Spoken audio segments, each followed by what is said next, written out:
Welcome to Mac Media. I'm your host, Lucy Mwebazasimwe, and I'm excited to have you with us today again. Please do subscribe and follow us on YouTube. Do hit the bell icon so you can get all the notifications when we post a new video. With us today, we have a very special guest. I will ask him to introduce himself to us. Welcome. I am Denis Ouma. Yes. I'm 37 years of age. Born and bred from a rural border town of Busia district. I am a Christian, a social and business entrepreneur, and a politician. Ooh, that's a big introduction right there. Yeah. Okay, so you're welcome, Dennis. I see you're using a wheelchair, and I'm wondering, were you born this way, or did this happen at a certain point in your life? Do you mind telling us that story? Thank you. Thank you, Lucy. I was not born into a wheelchair. I was actually born alive and well. Yes. I'm the third born out of 13 siblings. Ooh, 13. Yes. I went to primary school in Busia district, a village school, where I went to school without shoes, like many of the people my age. Okay. And that was Masaba Primary, up to primary 6. Then I joined Mwiri Boys Primary for primary 6 and 7. And then Jinja College for my O level, and Kololo Senior Secondary School for my A level. After which, after my senior 6 vacation, I was privileged to get a job at the airport. Yes, that is in 2005. Where at the airport? That is with Entebbe Handling Services Okay. at Entebbe International Airport. Oh, great.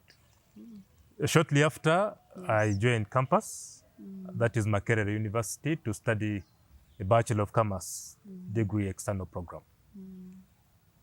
And after my third year, second semester examinations, I interfaced a tragedy where I was involved in a road traffic accident, from where I sustained a spinal cord injury. That is how, from that day henceforth, I've been in a wheelchair. So which year are we talking about? When did this happen? This was in 2008 on the 12th of July. Yes, 12th of July 2008. So you were a final year student at campus? Yes. Were you still working at the airport at that time? Yes. So you were working and studying at the same time, right? I was working. By that time, I had had a couple of promotions. Thank God. And I was a supervisor, passenger services, while I was commuting to campus at the same time for my studies. So yes, both working and studying at the same time. Okay. Yeah.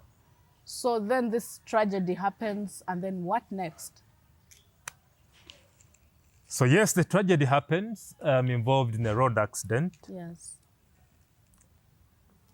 And from the point then on, I could not feel my legs or feel my hands. Of course, I was awake.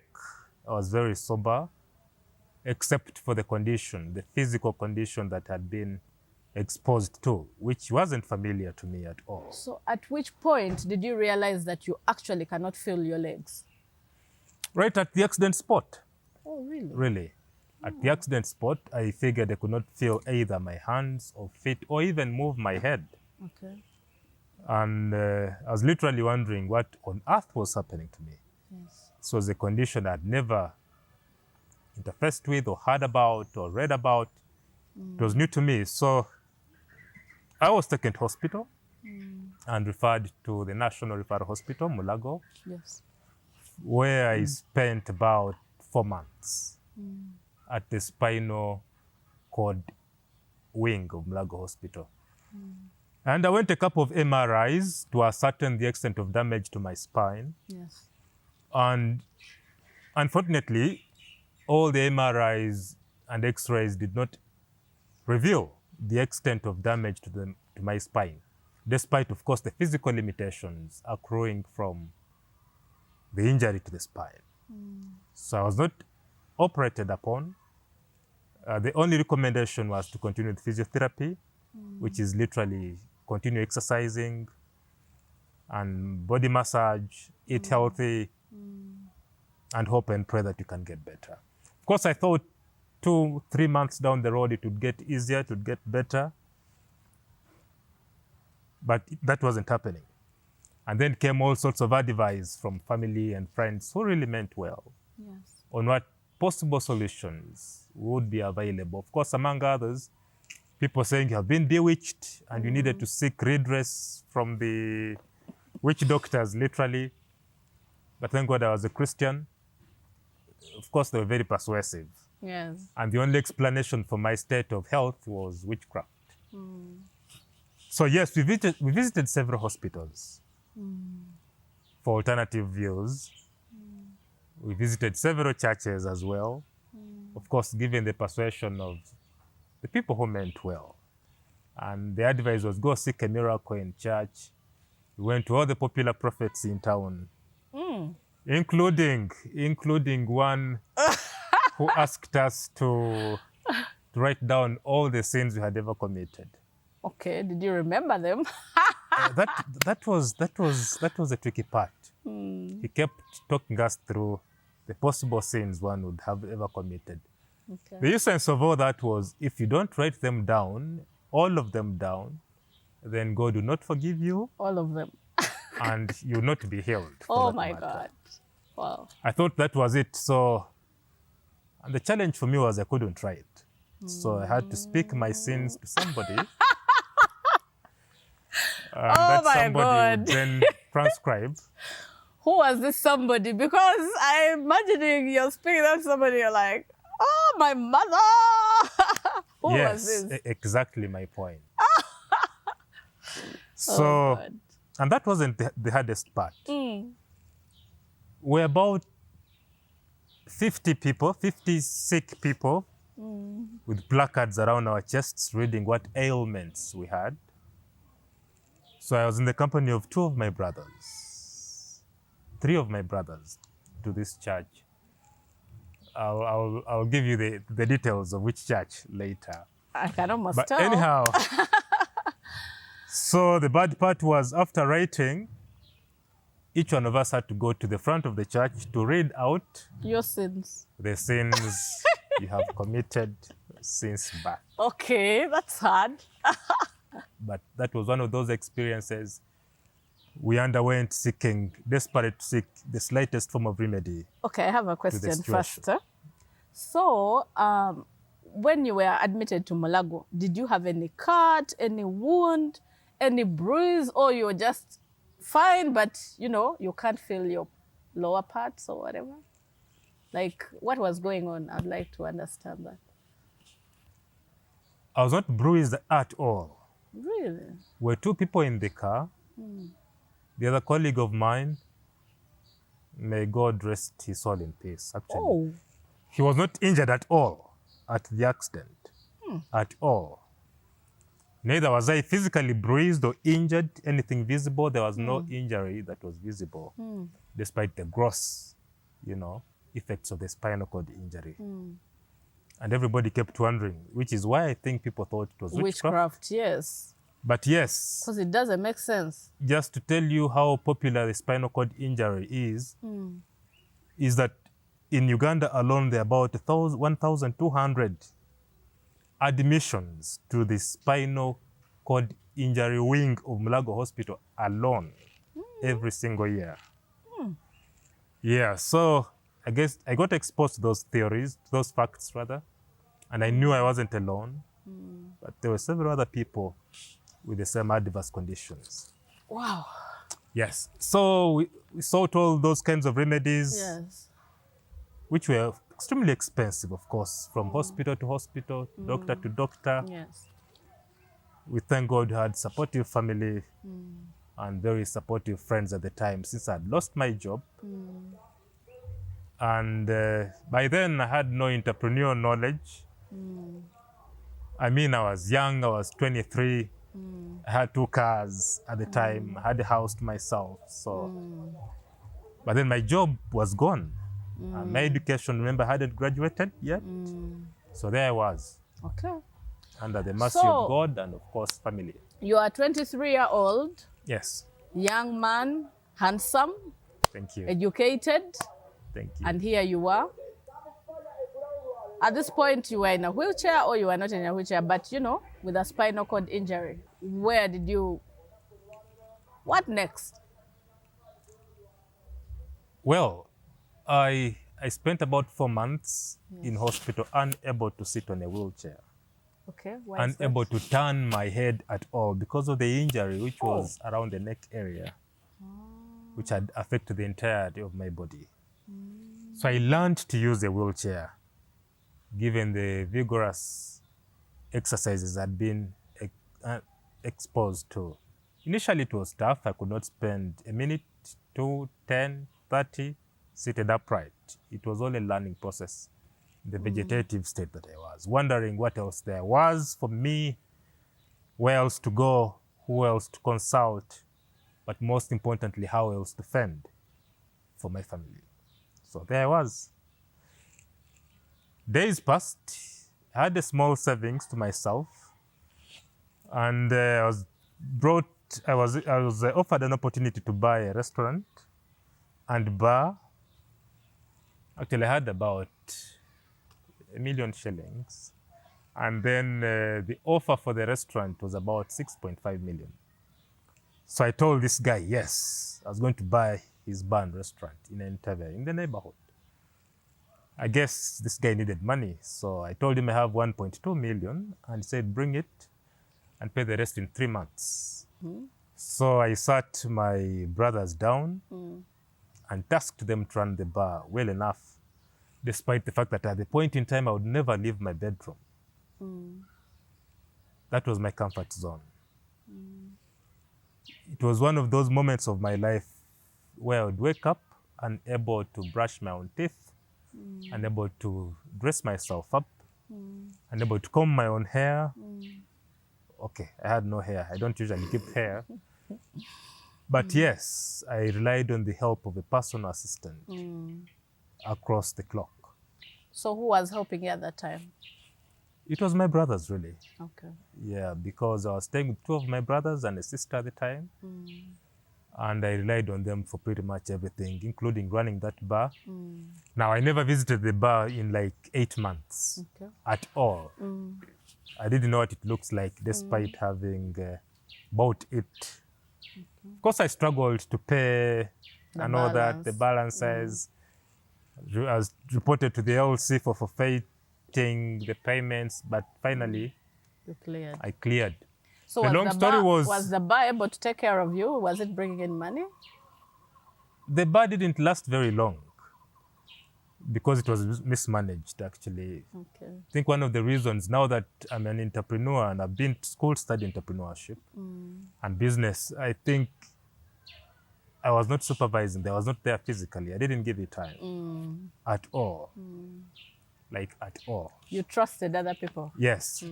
So, but then I was also, you know, I've always been an ambitious guy, and I always want better in life every day. So I also started up a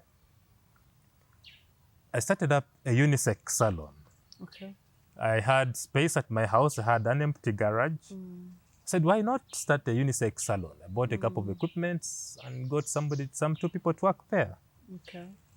Which also did not last very long. It wasn't making me money. At the time, I needed to get back on my feet. I was anxious for the next good thing, really. I always believed there was something else out there that I had not yet exploited. But I guess it was God asking me to leave home. Literally, to go out elsewhere and find my footing. Okay. And I have to confess that the decision to leave home under the guise of seeking rehabilitation was a God-given decision. Flesh and blood didn't give me that thought. Because that is when I left Entebbe and moved to Gayaza. And you moved to Valivao's rehab facility for physiotherapy. In the hope, in the earnest hope, in the sincere hope that I'd get better. And go back, live your life. And go back, live my life. And then at Balibao, how long were you there and what was that experience like? Because I know it's a bit expensive, right? So how would you meet those costs and, you know, how did you survive? So life at Balibao, of course, I convinced my family, my extended family, that I had been introduced to a rehab facility, which was a sure way of getting me back to my feet. So they mobilized a couple of resources. At the time, I asked for about 600,000 a month to keep me at the hospital. So they said they could mobilize. I told them in 4 months, I'll be back on my feet. I guess as a way to convince them that this was it.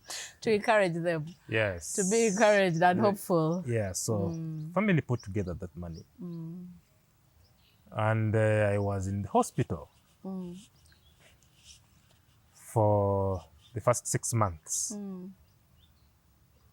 And to be honest, it was pretty much the same way as I went. You know, the extent of damage to the spine dictates how much recovery you can get. So Yes.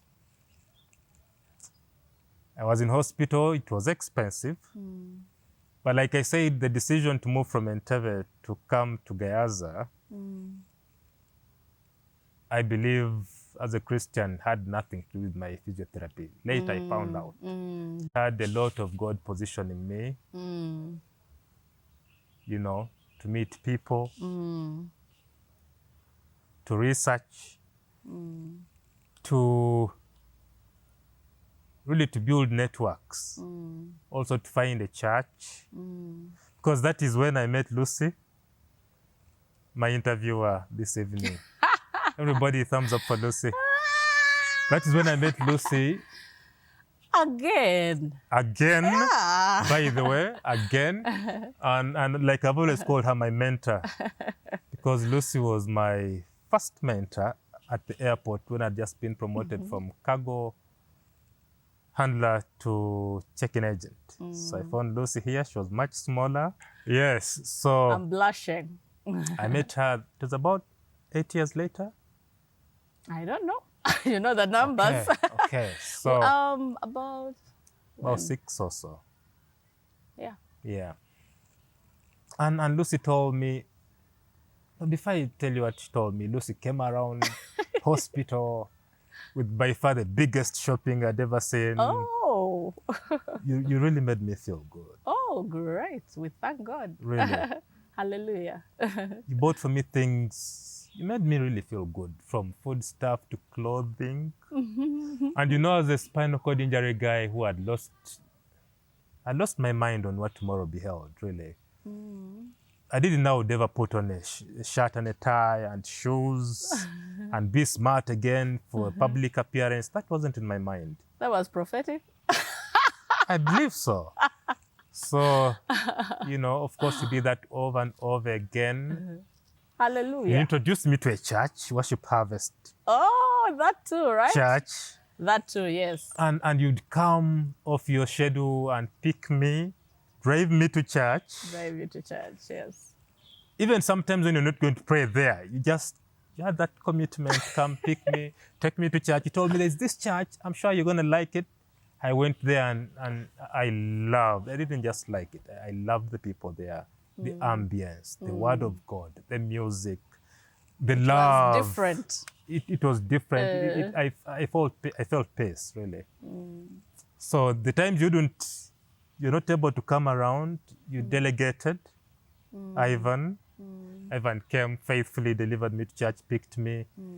On some other occasions, even sent a special hire. Okay, I didn't remember that. Yes, to pick me up to church. So that was special. We thank God. It's some of those moments where I'm convicted that you do something good for somebody, you plant a seed so that that person also can pick it up from there and do something good for somebody else. And bless someone else. Yeah. Yeah. Amazing. Yeah. Yeah. True. So, man, thank you. So I spent about 2 years. At Baliba also. At Balivos. By that time, my barn, okay, I said I'm a Christian, but yes, I had a barn restaurant. Oh, you still did? Yes, it was in Entebbe while I was here. Okay, I didn't know that. Yeah, even Interesting. the salon was there. Okay. I needed a source of income, so I kept pressing. Yeah, but 2 years down the road, I thought I was under a lot of pressure to manage those things. I felt I needed more, I needed better. I felt a conviction I needed to go back to school.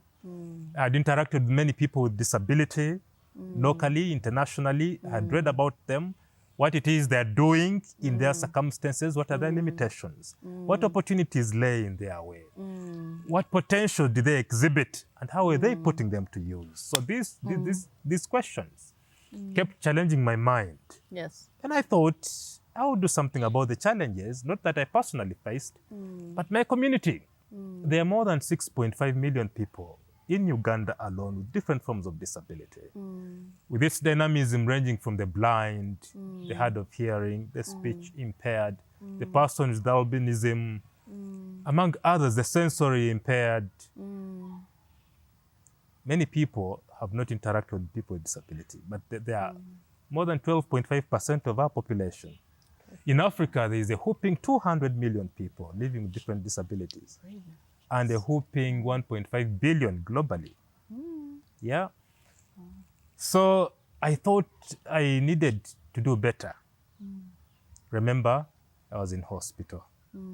Hospital environment meant everybody who interfaces with is like, "Wasuzochomulwadde," literally meaning, how did you sleep? You know, they're referring to you as a patient. Yes, yes. And that mindset in itself kept me feeling I was sick and confined in the hospital room. And for as long as I was in that kind of environment, then I wouldn't accomplish much, really. So I thought I needed to leave hospital and get space out there and live my life however God meant me to do. And so at the point of time also, God sent somebody. There's a young lady who was the vice chairperson of the Youth League of the Forum for Democratic Change Party. Yes. Who, okay, she was kidnapped and went missing for about 2 weeks. And when she showed up, she had been battered and developed an injury to her spine. So she was living in the next room. Okay. And we used to converse across the ceiling. Over the border? Yes. Separation board. No, there was a wall, but the rooms didn't have a ceiling. Really? So I would scream, "Dennis, good morning." And she was called Zerida. Say, "Good morning." So talk and talk and talk. And she thought I was an interesting character. She asked me if I was into politics, and I had a history of student leadership. I'd been a head prefect at my A level. I'd been a house captain at my O level. So I had this liking to be a part of the politics of the day. And of course, we built quite a relationship. We had never seen each other physically. And she made it a point that the first person she would look for when she would be able to work was me. Okay. But until then, all her visitors from her political party would be sent to talk to visit me you as well. before they talk to her. In the room next door, right? Room next door. As a way of recruiting me to their party. Oh, okay. Yeah, so I met all the big wits I'd been seeing on TV. Okay. Can I mention that? Yeah, sure.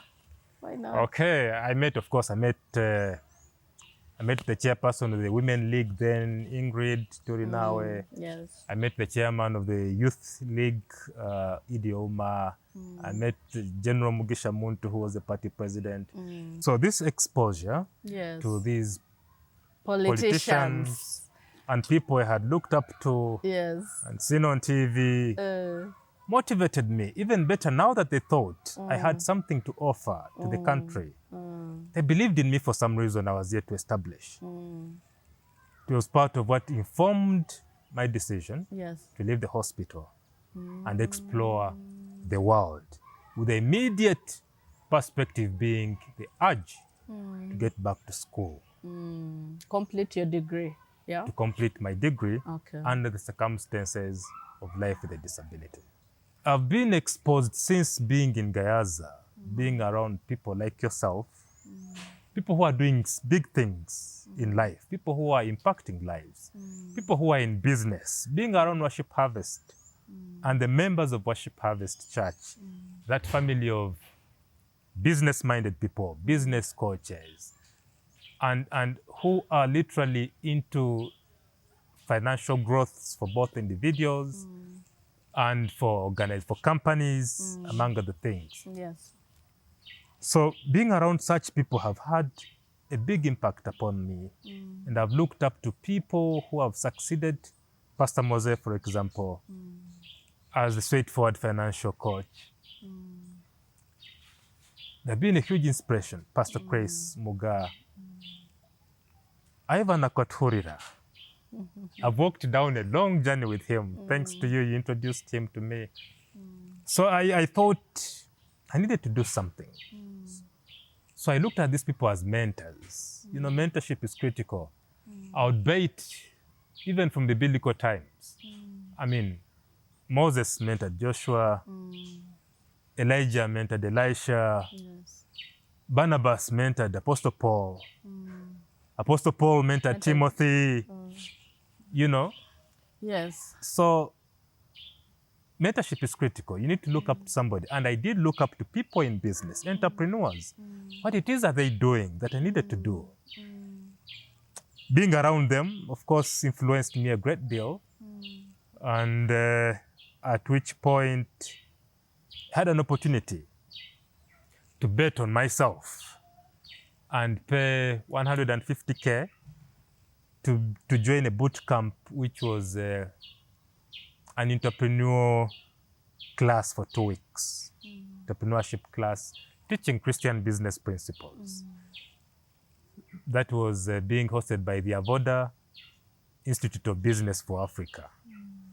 Yeah, so I paid, I signed up, and I started for 2 weeks, and I was amazed. I joined that school for the 2 weeks. I had an opportunity, there lay an opportunity for us to apply and enroll for a full master's program. And there was a 50% surcharge for scholarship opportunity. I said, why not? I applied for the scholarship of 50%.